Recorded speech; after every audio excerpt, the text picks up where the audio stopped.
जय जगन्नाथ पिलाने बर्तमान आरआई रो प्रिलिम एग्जाम चली 17 तारीख सरीजिवो पिलाने 17 तारीख सरीजिवो किसी पिलांकर कहवा कथा कि कटअप केते जीवो 60 रु 65 रोज हबो कि रिजल्ट केबे आसीबो और मेन एग्जाम केबे हो आर सब आलोचना जे में करिया। प्रथम कथा देखो कटअप कथा हम तुम कहितली पूर्व वीडियो रे कि हम कहतली 70 रु 75 जीवो से नॉर्मलाइजेशन पर हेई पारे मार्क बढ़िबो कमिबो जणा पड़िबो किंतु वर्तमान मैक्सिमम पिला एब्सेंट अछंदी बुझि परछो। एब्सेंट माने जदी गोटे रूम 30 टा रहउची 20 रु 25 टा पिला एग्जाम दउचंदी ठीक अछि तो एब्सेंट रहउचंदी तो एब्सेंट रहउचंदी त माने नुह कि से माने एब्सेंट अछंदी बोले से माने एग्जाम देबेनी से माने एब्सेंट अछंदी से माने पढु नथिबे एग्जाम दउ नथिबे तनको तामा नुह कि जो माने एब्सेंट अछन से माने कट ऑफ क्लियर कला वाला जो माने एग्जाम दउचन से माने एक्चुअली होचन पढिया आछन सेतै एग्जाम टा दउचंदी। तो मन रख मु जो एनालिसिस करिथिले कहउथिली 90 मिनिट रे 100 टा क्वेश्चन -1 प्रति 3 टा क्वेश्चन रे ठीक अछि। तो 90 मिनिट 100 टा क्वेश्चन पिला मैक्सिमम 70 रु 80 टा अटेम्प्ट करि परिए मैक्सिमम कना मैथ रे कैलकुलेटर रहउची रीजनिंग रहउची आ तुम ओडिया इंग्लिश जीएस जे भी जहां भी कले मिनिमम से जो 60 मार्क मिनिमम तुमको 40 रु 50 मिनिट लागिवो बुझो आउ जो 30-40 मिनिट रहला 40-50 मिनिट रहला से तो मैथ रीजनिंग करबा ठीक टाइम पळेबो आ से 60 टा क्वेश्चन करिवो 60 फुल तो फुल कर परियो 60 60 कर परियो नि मिनिमम कते जीएस आउ ओडा जीएस इंग्लिश ओडिया इंग्लिश जो पैसेज टा ठीक कम रोज पढिया बेंगा बुझो जीएस तो फुल फुल कर परियोनी किंतु ए तीनटा रु मिनिमम 60 रु 40 रु 45 रु 55 टा कर परियो 45-55 भितर जे पढा पढी करथियोडा पिला अपन जीएस रो सब कर परियो कि मिनिमम 10-12 टा भितर जीएस तो ए भलिया गला परे तो मैथ रीजनिंग रे कैलकुलेट रोज मैथ पिला मैक्सिमम 15 टा क्वेश्चन कहउचंदी 15 18 टा क्वेश्चन 20 रु 20 हम कहले 20 रु 20 केही भी कर पार नहंते तो से हिसाब देखिया बोले जदि गोटा पिला 75 रे अटेंड करूची माने 80 नबा ने 70 नबा 75 रे अटेंड करूची ताजे 4-5 टा भूल रहउची कि 6 टा भूल रहउची तो 8 मार्क कटिबो 8 मार्क 67 जोटा पिला रहउची से जदि इजी शिफ्ट थिबो 2-3 मार्क कमिबो बा 3 मार्क बढ़िबो 70 भलिया हेजिवो बा 65 भलिया हेजिवो तो से 65 70 रे पिला ने भाबि नियो 65 और 70 तो मन पूरा सेफ है यूआर पिला मन पई एससीबीसी 1-2 मार्क एससीएसटी 1-2 मार्क से डिफरेंस रहइबो किंतु जदि 65 रहउची ना ठीक अछि 65 रहउची जानि नियो सेफ है तेने कि कहि होबनी कोन होबो ठीक अछि 65 रहउची त पूरा सेफ है जो 60 अछि बा 61 अछि बा 62 अछि माने एमती 1-2 मार्क अधिक कम रे अछि भाबिनो नॉर्मलाइजेशन ला पर तुम शिफ्ट हार्ड थिबो 2 मार्क 3 मार्क बढ़िला बुझि परछो कि 4 मार्क बढ़ला तो 64 हे गेला 4 मार्क बढ़ी 64 होला तो कट ऑफ 63 जीवो कि 64 भी जाऊ तो प्रीलिम क्वालीफाई ना नहीं तुमको टे क्वालीफाई करियर अछि ना कि एठे तुम टॉप रैंक करियर अछि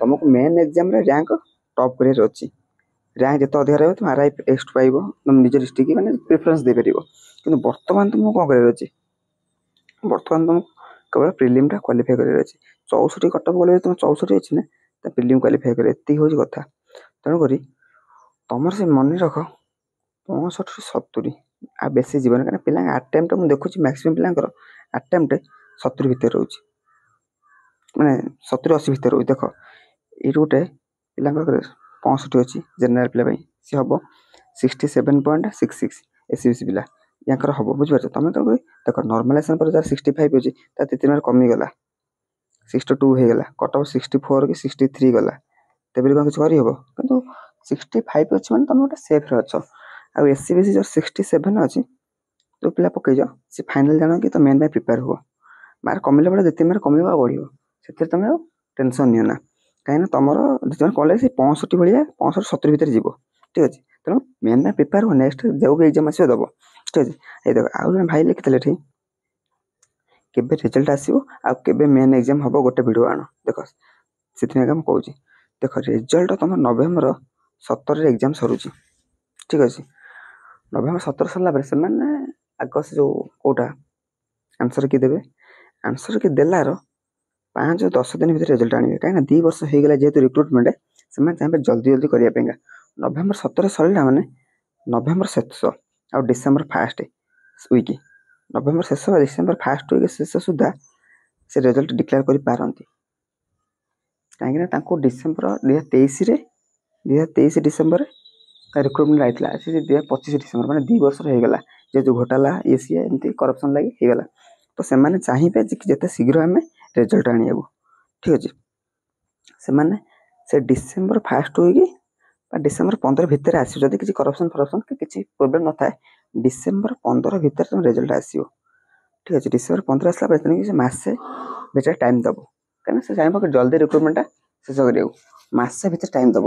ଭାବିନା ତୁମ ମେନ୍ ଏକ୍ଜାମ୍ ଯେଉଁ ମୁଁ ଲେଖିଛି, ମେନ୍ ଏକ୍ଜାମ୍ ତୁମର ସେଇ ଜାନୁଆରୀରୁ ଫେବୃଆରୀ ମାସ ଭିତରେ ହେବ।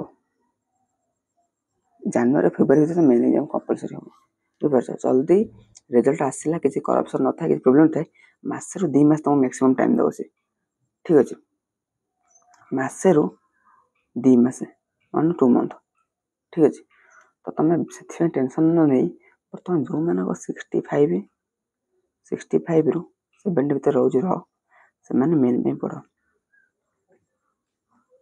ରେଜଲ୍ଟ ଟେନସନ୍ ନିଅ ନା, କାହିଁକିନା ରେଜଲ୍ଟ ତୁମର ଡିସେମ୍ବର ଶେଷ ସୁଦ୍ଧା ଆସିବ, ଡିସେମ୍ବର 15 ଭିତରେ ଆସିବ। ଯଦି ସବୁ ଠିକ୍ ଠାକ୍ ଥାଏ, କାହିଁକିନା ସେମାନେ ଲେଟ୍ ନ କରିପାରନ୍ତି। ଠିକ୍ ଅଛି। ଡିସେମ୍ବର 15 ଭିତରେ ରେଜଲ୍ଟ ଆସିଲା, ତୁମକୁ ସେ 2 ମାସ ଟାଇମ୍ ଦେବ। ଜାନୁଆରୀ 15 ଫେବୃଆରୀ ଭିତରେ 2 ମାସ ଭିତରେ ଟାଇମ୍ ଦେବ। କାହିଁକିନା ଯେହେତୁ ଇଏ ରିକ୍ରୁଟମେଣ୍ଟ ତୁମ ବେଳେ ଯଦିଓ 3-4 ମାସ ତାହେଲେ ତୁମ ପାଇଁକା ଭଲ, ମେନ୍ ଏକ୍ଜାମ୍ ପାଇଁ ଭଲ, ତୁମେ ପଢ଼ାପଢ଼ି କରିପାରିବ। 2 ମାସ ଭିତରେ ଗଲା ଏକ୍ଜାମ୍, ତୁମେ ମାନେ ପଢ଼ିବାକୁ ଟାଇମ୍ ନଥିବ, ତୁମକୁ ପ୍ରାୟତଃ ସିଲାବସ୍ ସରିଥିବ, ଖାଲି ଏକ୍ସଟ୍ରା ଆଡ଼୍ ହେବ, କମ୍ପ୍ୟୁଟରଟା ଆଡ଼୍ ହେବ। ଠିକ୍ ଅଛି। ତୁମେ ସେଇ ହିସାବରେ ପଢ଼ି ଚାଲ। ମେନ୍ର ମେନ୍ ଏଠି ତୁମେ 65 କଟ୍ ଅଫ୍ ଗଲା, ଯଦି 65 ବି ରହିଲା ତୁମର ଅସୁବିଧା ନାହିଁ।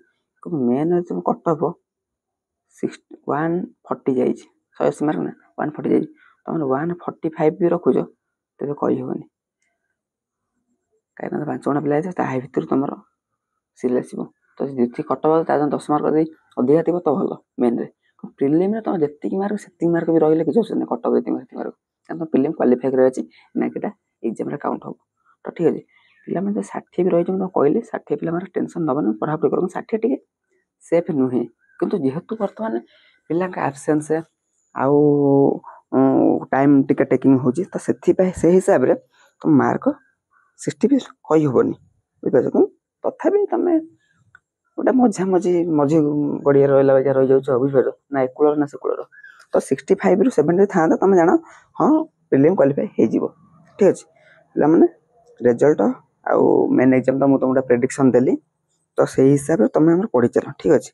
ପୁଣି ନେକ୍ସଟ ଯେଉଁମାନଙ୍କର କମେଣ୍ଟ ଯେଉଁ ହିସାବରେ ଆସିବ ସେଇ ହିସାବରେ ଭିଡ଼ିଓ ହେବ। ରହୁଛି। ଜୟ ଜଗନ୍ନାଥ।